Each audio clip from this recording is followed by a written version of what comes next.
Hi guys, my name is Jo Geier of Mint & Rare in Vienna. Welcome to this new video.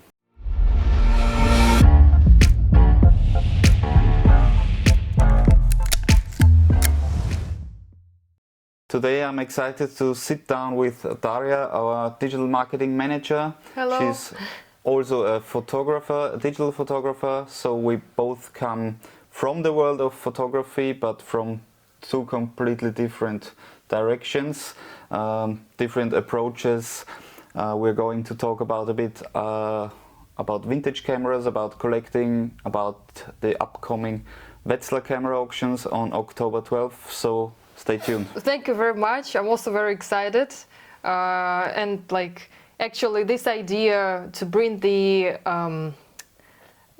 to bring these two perspectives together and to ask questions from my perspective of a digital photographer, I think it's interesting for everybody because it's like a mixture of everything, so it's not a very niche talk, I should say. I'm personally shooting reportage events and fashion, so I'm a little bit far away from vintage photography, but I use vintage camera for travels. So I think, so for me it's more like a hobby. So I have a list of interesting questions and for Jo, and these questions concern me as a photographer because I'm new to camera collecting industry, and this might be also interesting for you, as I have already told you. So the first segment is about understanding the using and collecting of cameras. As a photographer, I see vintage cameras as a tool for creativity, and I'm curious, from a collector's perspective, what makes a camera truly valuable? First of all, it's the demand, obviously. If a camera or a lens is especially wanted for its capabilities, it drives the market up. So if it's not in demand, it will sit around and nobody's interested, which has no special effect to its price point, basically. If it's compared to a new product, then you can maybe more easily find a correct price point, for example, but in the end, going back to the demand, if it's in high demand and there are a lot more buyers than the product is available, that drives the price up. But that's in every market the same, I would say. But is there something actually what camera collectors look for and what photographers overlook? Well, the collector, in my experience, always is looking for the next thing. So while the photographer is looking for a specific lens or a specific camera, but the collector is always on the hunt and never really satisfied. So the collection is growing and growing, and which is maybe not always the case as a pure photographer. Yeah, that's a very interesting idea. I never thought of it. So actually what photographer or any other creative person does is satisfies his own not only needs but also the feelings. So we have a passion for something and we want to satisfy it. So it's basically, yes, as I have already said, it's like a tool for our creativity, and we look at it from a little bit different perspective. But we can also collect cameras. Like, we can use all these cameras. We can collect also to use. And of course, I think there are some people who are doing that. I personally have 2 cameras. Only? Only. Like, Still, I'm seeking to being a minimalist in my life because I don't like a lot of stuff, and if I don't use it, it doesn't make any sense for me. I have only 1 digital camera which I use for professional work and 1 vintage. It's Olympus XR. I'm very proud of it because it's very small. But you fell in love with a lot of cameras since you're here. Yes, I should say, like, I started influencing in a marketing way on myself when I'm doing these videos, and yes, I think like every time I'm seeing a camera here, I'm falling in love, really, because otherwise I can be honest also with the people and with myself. It's very important for me to have this emotional connection also, so it's also emotional thing for me. In this thing we are the same, basically. So there is a connection to to the gear itself from my side, not necessarily from the side of photography, but from the historical perspective, from the collector's perspective. Yeah, it canalizes at the end in the same. Yes, it's also thing, sentimental yeah. a little bit. Another question, maybe there's some misconception photographers might have about collecting vintage cameras. Maybe not only photographers, but the general public. If something is old, it doesn't mean it's valuable, or if it's new, it doesn't mean it's better. Yeah, that's true. There's two misconceptions, I would say.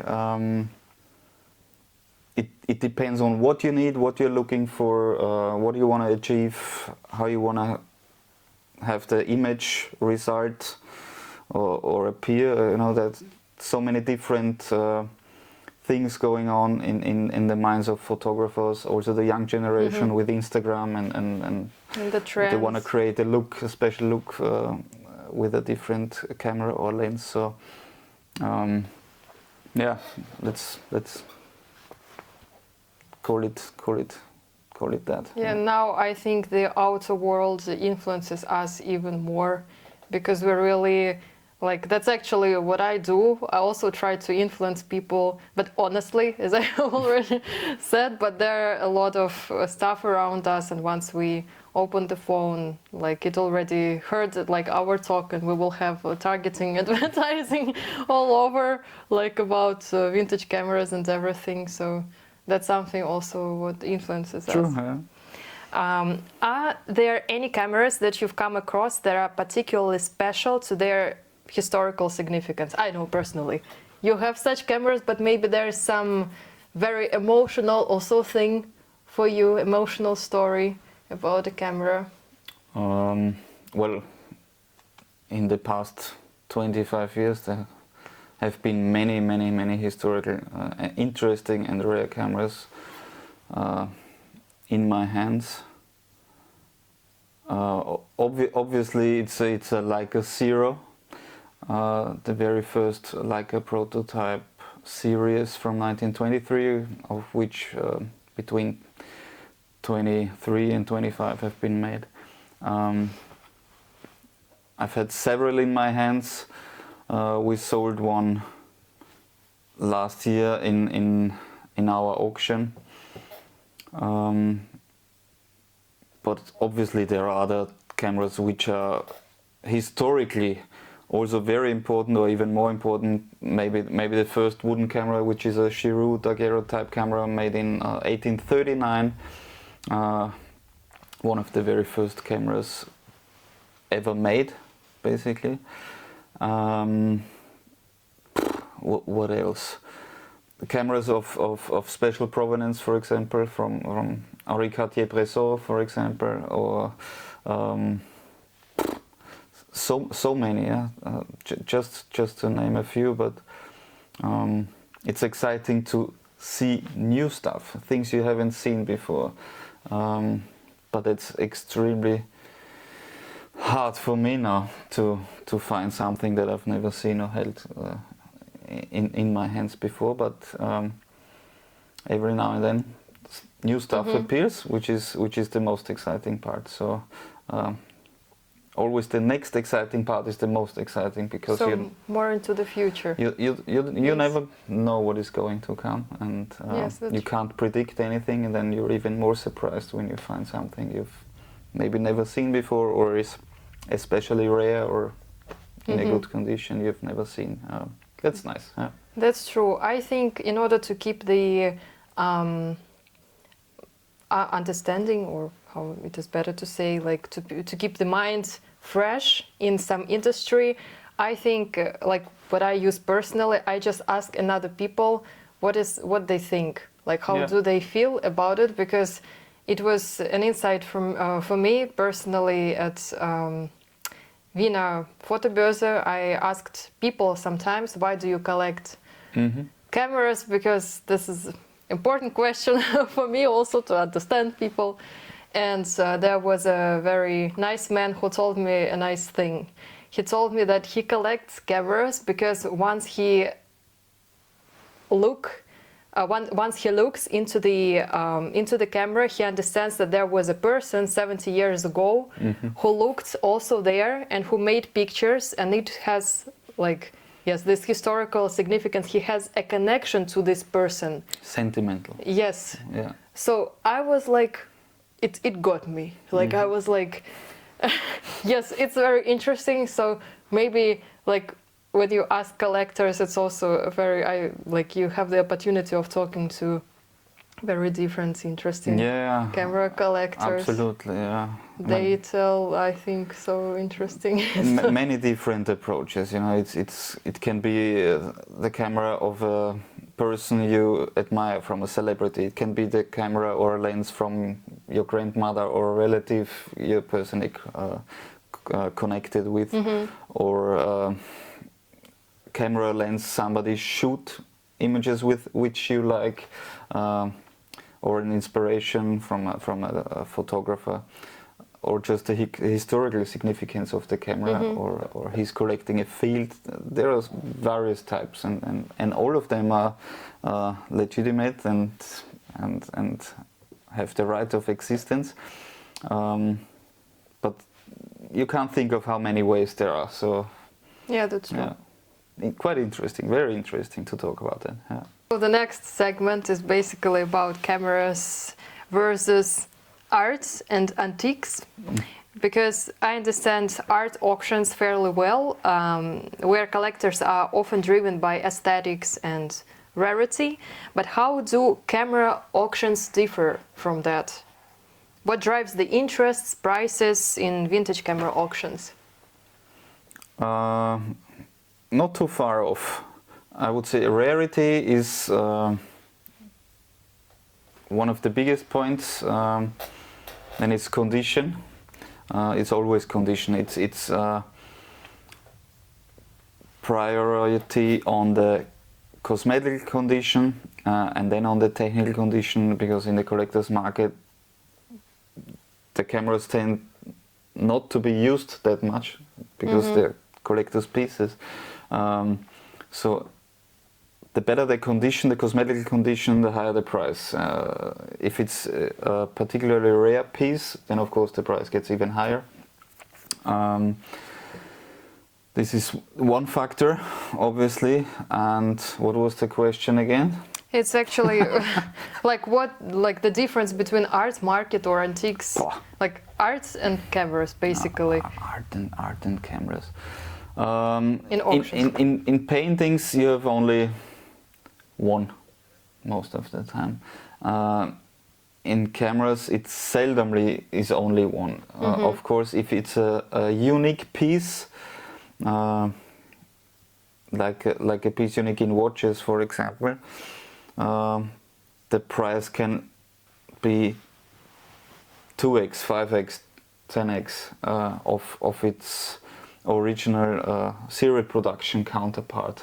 Let's say this can be a special prototype. This can be a sample unit, for example.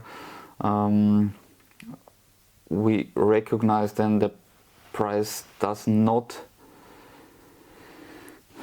correspond to the serial production camera in any way.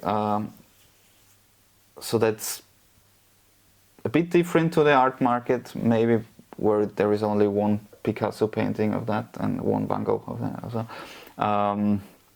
So this is a small difference. But other than that, it's a collector-driven market. So if two collectors or more want the same lot, then it goes up potentially. Yeah, that's it basically. But from an auction perspective, if it's an art auction, a watch auction, a camera auction, the auction itself is very comparable. And are there actually any trends or like types of cameras that are currently in demand among collectors? Everything extremely rare, everything in extremely good condition. Since internet, since the possibility of finding things you want worldwide, prices have decreased for regular items or items in poor condition.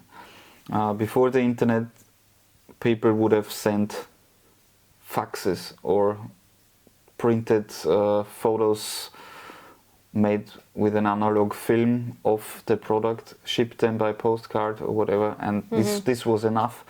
And since the internet, you can compare worldwide. So the best things are obviously very rare things, and things in especially in good condition, which are more rare than the items in heavy used condition, for example. So is there actually a difference, for example, 5 years ago and now, or how do you count it? Like what was before, like before internet and internet, or it changes also during the past years? It changes, not every day, but every year or every 1 or 2 years. Things are coming and going. Things are in trends or in waves.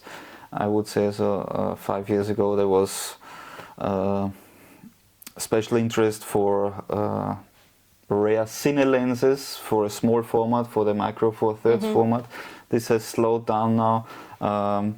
There was increased demand for instant photography, for example, which has slowed down. But now it's for example, a black paint Leica is still in very high demand, and the value has increased since 20 years. But things come and go, so next year it might be something else. We've seen that with a Leica M5 has been in demand in the last 1 or 2 years, which has not been in demand since the 1990s, and before that it was in demand in Japan especially. So I think I also noticed something like that you wrote in the blog section on our website, so if you want to know the trends. Yeah, well, we should update that maybe once a year or so, or write a different one. Because or a new there one. are actually not so many sources where you can find such information still. Maybe not, but you can look here. Could you share some stories about any particular camera which made waves at auctions? Well, there were always some world record prices for things which make a huge wave, or which makes waves. Last year we've sold a Leica Zero for 3.5 million euros, including premium, which is quite a large amount of money. Still for me, always surprising and interesting and very exciting. Apart from that, there are still unique pieces which do show up from time to time. For example, there was a M3 with a different frame format in our auction, also like a 1F with a 24 by 24 frame instead of 24 by 36. Which fetched a 6-digit figure that no one expected, and maybe there is only one of that camera. There was a 3G sample with a olive green vulcanite covering, of which only 2 have been made, known so far, which fetched, I think, 500,000. Which no one expected. Interesting, surprising, things like that. So it's actually people creating the market, creating the demand. They are also personal issues why they choose, right? No, we don't make the trend. We try to source the best and make it available to the public. And that's our job, to evaluate stuff, but sometimes people make their own decisions and prices, and in the end the vendors are extremely happy of the gear who brought that in. So it's a good thing about human factor. Yeah, obviously, yeah, absolutely. Yeah. Yeah, that's cool. Regarding the events in photography market, we have already talked about auctions. I personally know that in art industry there are a lot of events, and I've attended them. But I'm curious, what kinds of events are held for vintage camera collectors except auctions? I heard about Fotobörse, vintage camera market. Could you tell me more about it, how it works, about history of it, and maybe there's something more interesting regarding events?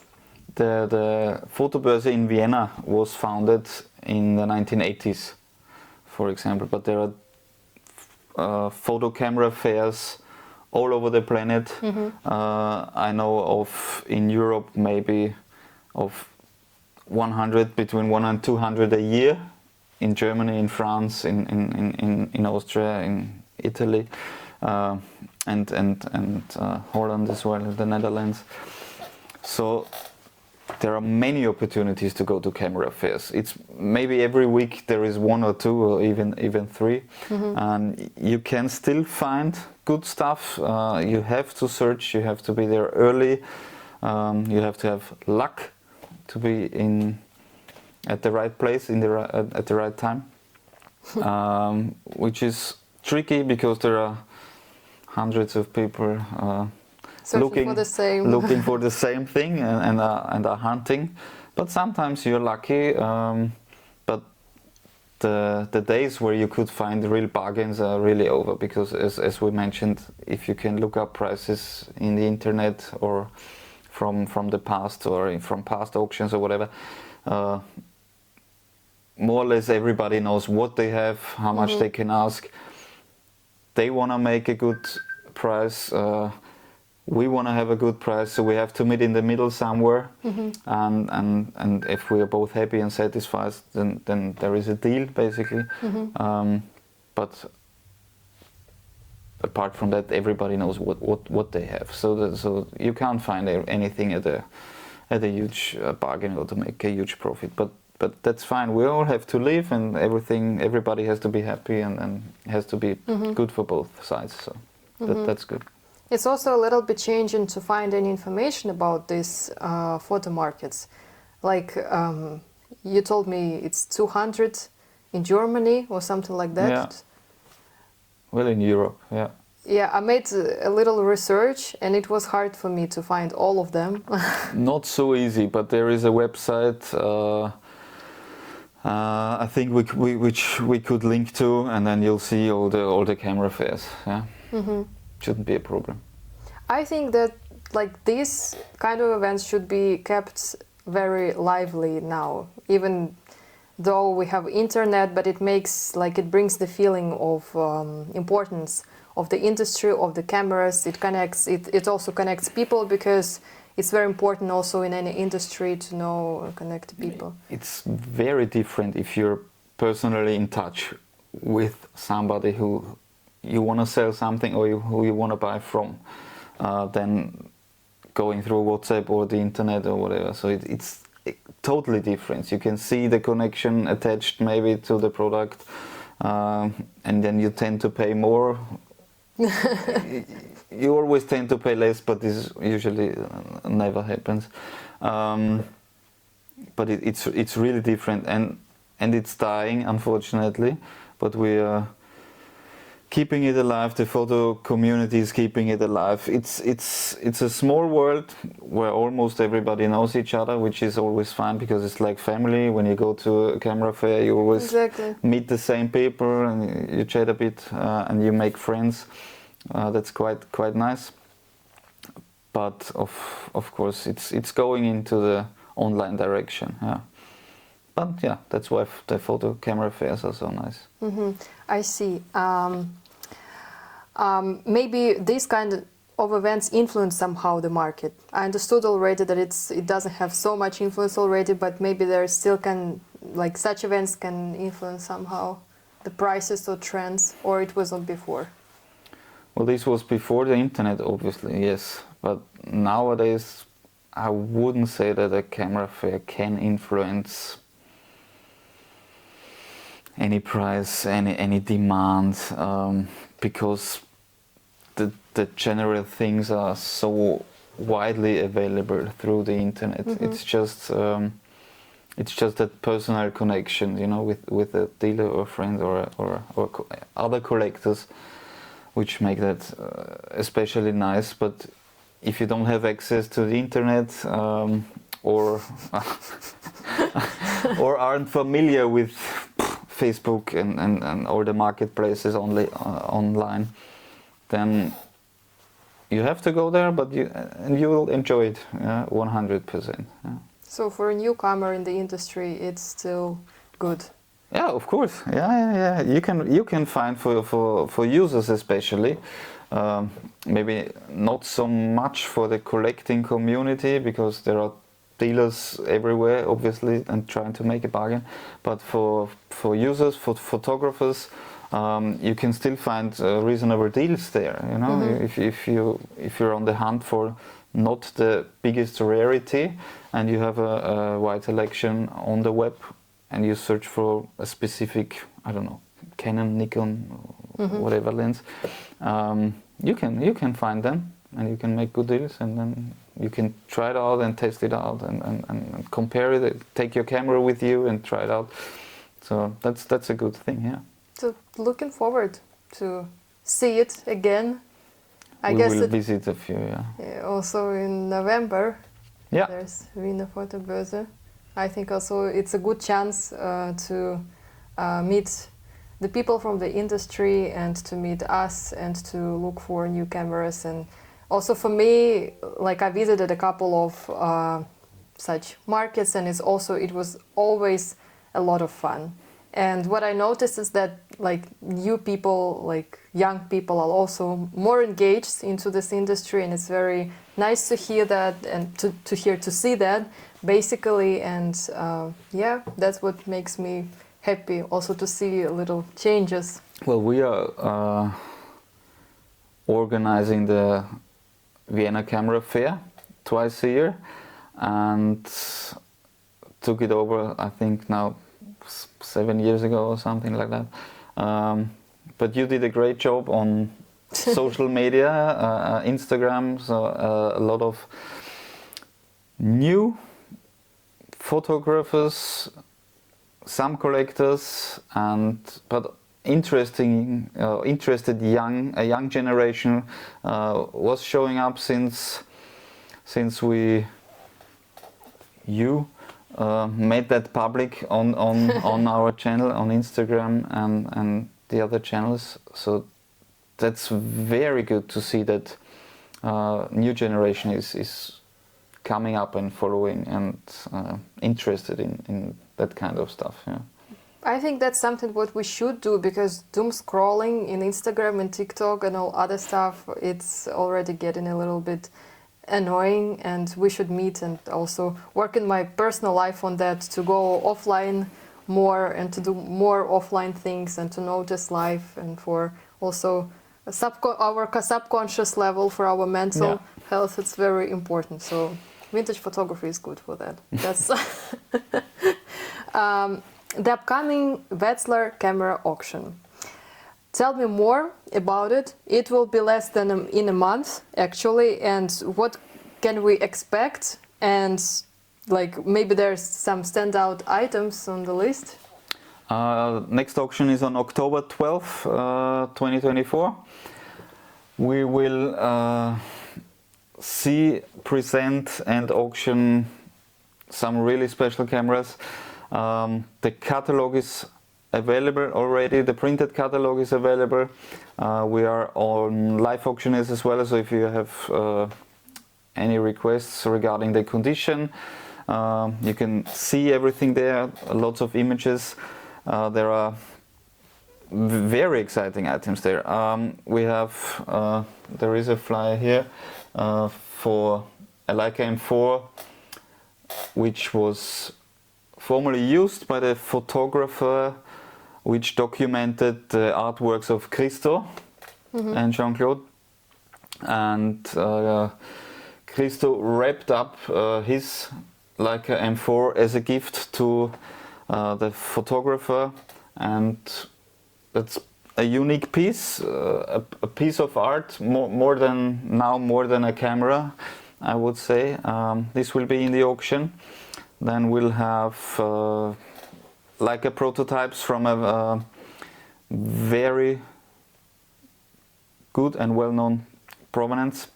There will be like a 3G prototype. There will be like a M1 experimental camera. There will be the brass prototype of like a 3C, the first die-cast camera. There will be a space camera and interesting lenses, prototype demonstration lenses. We do only 250 lots once a year in our auction, and we really concentrate on the rare stuff. 3/4 are Leica, and the remaining quarter are from all other brands, but really hand-picked rarities. So make sure, if you have any questions, check the website, check Wetzlar Camera Auctions, the catalog. If you have any questions, let us know. Yeah, we're looking forward to it. Yeah, it's always exciting. 250 cameras around, yeah, per year. To find such amount of cameras, it's such a big amount of work to do. The rare things. But we enjoy it, you know. It's yes. That's our passion. Yeah. That's actually for me astonishing.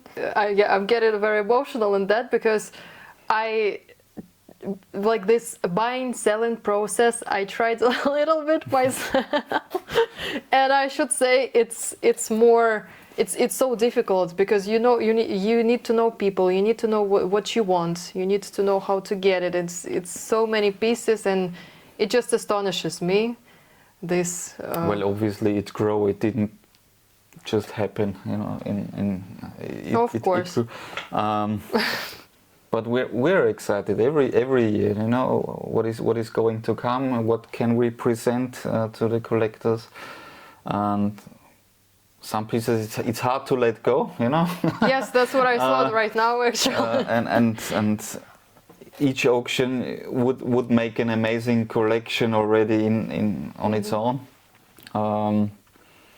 But if I would have the chance or had the possibility, you know, I would certainly want to have a few pieces of everything we have. Yes, I think I would feel difficult. The same, because it's every year you are finding such an astonishing amount of very cool and rare pieces, and then you. That's our goal. Yeah, but maybe like this thing, this emotional waves that are appearing in the market and also during auctions, that give you, like, pays you back. Yeah. I think in some way. This is what we want. Yeah. It's the hunt. It's the hunt for things, which is the most exciting. Mm-hmm. Yeah. I see. And maybe you can give some advice to someone who is new to the world of auctions. How should they prepare for participating in it? That's very easy, actually. You can do it on our website. Contact us and ask for a catalog, which is available on the website. Then Live Auctioneers gives you the option to make live bidding during the auction, so you can register there, and then you can follow the auction live and bid in between. You can send written absentee bids. Then we will bid for you during the auction, or you can do a telephone bidding. Every option, you know, it's quite easy. So just get in touch, and we'll go through the steps. Yes, I think we need to try. Yeah. So, what's the most exciting part of organizing an auction personally for you? It's not maybe not even the auction itself. It's the month before the auction, creating the catalog and getting all these bits and pieces together, and do the research and making the catalog and describing everything, checking everything. I think that's, well, it takes months, you know, but that's really, it's not the most important part. but it's also the most exciting part, because until you produce the catalog, the printed catalog, something can show up until the very last second, and you don't know what is going to come or can come. Obviously, we're always looking for the most special pieces, but there are always some surprises, and that's exciting. So something can appear at the very last stage of printing. Exactly, yeah. That's very nice. Yeah, sometimes we have something to advertise on our social media channels, because we do the advertising of one lot every Friday on Instagram, for example, and this starts usually around December for the upcoming auction in October, and we tend to have we have some items for the next year's auction already, so we know what's a little bit what is going to come. But then in the end, it can happen until April, May, the same year of the auction, if some collector decides to part with a piece, or somebody finds something in the attic of grandmother's camera or whatever, which can be exciting. So that's the most exciting part, creating the catalog, and then of course there is for us the long wait until the auction takes place actually, and we'll see what will come out. The second most interesting part. I wanted to say that it's actually very interesting that you enjoy the process, but I also see that it's not like, regarding the job in general, it's not only technical things you do. Of course, there are a lot of technical tasks, but once people reach you, you feel like trigger every time. So yeah, I can imagine it's not like working on a factory on some it's treasure scientific. Yeah, I see. It's the most exciting for me, at least. Yeah, that's very nice. And actually, before we wrap up, is there any advice you can give in general to people who are interested in vintage camera collecting, and whether they are photographers like me or a complete newcomers? I tend to say the three most important things are condition, condition, condition. Check what you're buying, where you're buying, who you're buying from is maybe more important than look for if you can save €1 here or there, or $1. So buy from reputable sources. In my experience, the best advice I can give. Check the condition, make sure it's working, and research. Do your own research, basically, up front. Of course, we're here to explain you everything and guide you through, but don't get the first best thing. Do your research. Be a little bit patient. I know it's coming from me. That's a bit. I'm not patient at all. But if you can wait, maybe, and just a little, maybe not a year or something, but do your research and think about it sometimes twice. In the auction, that's a bit complicated because you have to buy right in that moment, but the catalog is out 6 weeks in advance, so you have some time to think about it. On a camera market, that's also sometimes, if it's a rare piece, you have to buy it in that moment. But apart from that, think about it for a little bit at least, and then you're living in great times. You can compare. Think about it and do your own research a little bit, and then look out for where you buy, what you buy, and the condition, because cameras or lenses in poor or usual condition tend to decrease in value. Items in pristine condition tend to hold their value. Sometimes if they have potential to go up, especially for rare pieces, then in auctions there can always be a surprise. and be good for you if you're ever going to sell something. So that's advice. So it's better to gain some experience and to make more researches before getting emotional about some piece you have. You will be emotional at some stage or point in time, 100%. And I don't know anybody, if I think now, who owns just one camera or one lens. It rarely stops at the start. So something I read recently about mindful shopping in general, that sometimes you need to make pauses to put it into cart, or I don't know, just throw your laptop away and go for a walk and to just think, to reflect on it, and then you are ready. Sometimes, yes, sometimes. And for those who are interested in Wetzlar Camera Auction, what's actually the best way to involve now? The auction is already on October 12th, 2024. Get in contact by email, call us through the website or through live auctioneers. Let us know any questions you might have. Check the catalog. It's very interesting, even for the content. If you don't want to participate, it's extremely interesting also from the past auction catalogs. Also extremely interesting for stuff you haven't seen before. So let us know if you have any questions and reach out.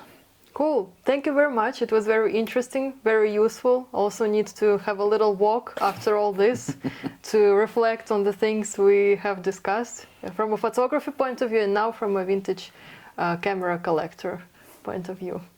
We'll work on that. Yeah, we'll get you into collecting as well. Thanks you for watching. Thank you for following. Please remember, subscribe to the channel if you're no subscriber right now. Like, share, comment. Let us know if you like that format, if we should produce such format again. Let us know in the comments. If you have any questions to any offered products to the auction, let us know as well, please. And we're excited. We're doing new things and going to the auction, and we'll report from there as well. Follow our Instagram channel also for the auction. There are always some previews of the goods from the auction on Friday on our Instagram channel from Wetzlar Camera Auctions. And these are all cross-linked, so you'll find them. Check the blog for news as well and for interesting reviews. And yeah, that's it for today. I would say we can wrap up. Yeah, thank you our very much. First thing. I hope you've learned something. Or, yes. It was exciting and not boring. It was very exciting. And we'll hope to continue. Yeah. No? Yeah. Thank you very much. Thank you. See you. Bye bye. See you. Bye.